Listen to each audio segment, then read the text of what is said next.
కేంద్ర ప్రభుత్వం చేపట్టిన జనగణనలో కులగణన కూడా చేయాలని డిమాండ్ చేస్తూ ఆంధ్రప్రదేశ్ బీసీ సంక్షేమ సంఘం నాయకులు నిరసన కార్యక్రమం చేపట్టారు. నగరంలో భారీ ర్యాలీ నిర్వహిస్తూ కలెక్టరేట్ కు చేరుకున్నారు. కలెక్టర్ వద్దకు వెళ్లి కులగణన చేయాలని వినతి పత్రం అందజేశారు. ఈ సందర్భంగా బీసీ సంక్షేమ సంఘం నాయకులు మాట్లాడుతూ ఎప్పుడూ బ్రిటిష్ కాలం నాటి లెక్కల ప్రకారం నేటికి అన్ని వ్యవహారాలు సాగుతున్నాయంటే ఇది ఖచ్చితంగా బీసీలను అణిచివేయడమేనన్నారు. పిడికిడంత వ్యక్తులు పాలన సాగిస్తున్నారు కాబట్టి బీసీలకు అన్యాయం జరుగుతుందన్నారు.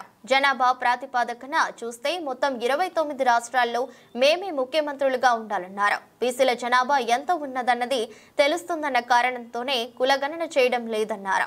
బీసీలలో ఐక్యత లేని కారణంగా వీరి ఆటలు సాగుతున్నాయని ఇక నుంచి అంతా ఏకతాటిపైకి వచ్చి కులగణన కోసం పోరాడుతామన్నారు. పార్లమెంటులో బీసీ బిల్లు ప్రవేశపెట్టి చట్టసభల్లో 50% రిజర్వేషన్లు కల్పించాలని డిమాండ్ చేశారు.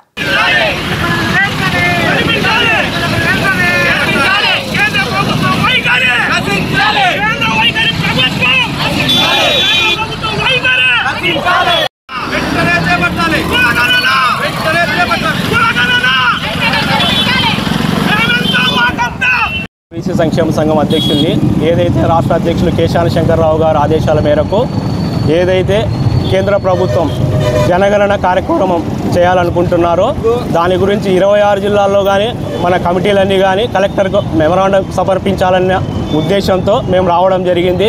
మేము ఒకటే తెలియజేస్తూ ఉన్నాము, జనగణన కార్యక్రమంతో పాటే ప్రతి ఓబీసీకి సంబంధించినటువంటి కులగణన చేయాలని.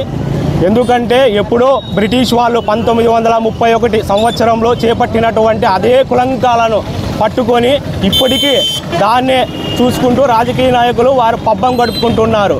మేమెంతో మాకంతా ఈ పొద్దు మేము ఇంత ఉన్నాము, పీడికడంతా లేని వ్యక్తులు వచ్చి మమ్మల్ని శాసిస్తున్నారు. అదే రాజకీయంలో మేము వెనుకబాటు అవుతున్నాము.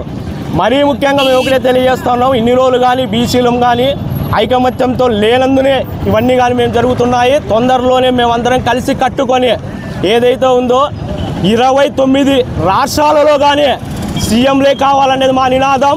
పిఎం ఒక బీసీ వాదైండు కానీ మోడీ గారు ఇంతవరకు కానీ కులగణన గురించి ఎటువంటి స్పందన కానీ ఇవ్వట్లేదు. అదే ప్రతిపక్షంలో ఉన్నప్పుడు మేము వచ్చిన వెంటనే కులగణనకు మేము స్వాగతిస్తామని చెప్పారు. ఇప్పటికి దాదాపు 3 టర్ములు అవుతున్నా కానీ దాని గురించి ఎటువంటి కార్యాచరణ రూపం దాల్చాలన్న ప్రక్రియ అధికారులకు లేనటువంటి పరిస్థితిలో ఉన్నారు ఆయన. మేము ఒకటే తెలియజేస్తూ ఉన్నాము, మరీ ముఖ్యంగా దాదాపు 95-96 సంవత్సరాల నుంచి కులగణన చేయకుండా పబ్బం గడుపుతున్నటువంటి రాజకీయ నాయకుల వైఖరి ఖండిస్తున్నాము. అనంతపురం బీసీ సంక్షేమ సంఘం తరఫున ఈరోజు బీసీ సంక్షేమ సంఘం రాష్ట్ర అధ్యక్షులు కేశాన శంకర్రావు ఆదేశాల మేరకు రాష్ట్ర వ్యాప్తంగా జనగణన బీసీ కులగణన చేపట్టాలనే ఉద్దేశంతో ఈరోజు కలెక్టరేట్ దగ్గర ధర్నా చేయడం జరుగుతోంది. రాష్ట్ర వ్యాప్తంగా ఈరోజు అన్ని జిల్లాల్లోనూ కులగణన చేయాలని చేపడుతున్నాము. ఏ రాజకీయ పార్టీ వచ్చినా కూడా ప్రతిపక్షం ఉన్నప్పుడు చేపడతామంటారు, అధికారం వచ్చిన తర్వాత చేపట్టడం లేదు. తక్కువ కులం ఉన్న వాళ్ళు మాత్రం అధికారం చెలాయిస్తున్నారు. బీసీ కుల 50% ఉన్నా కూడా ఏమాత్రం మాకు అన్ని విధాలు కూడా నష్టపోతున్నాము. కాబట్టి వెంటనే రాష్ట్ర కేంద్ర ప్రభుత్వాలు స్పందించి కులగణన చేపట్టాలని ఈ విధంగా తెలియజేస్తున్నాము.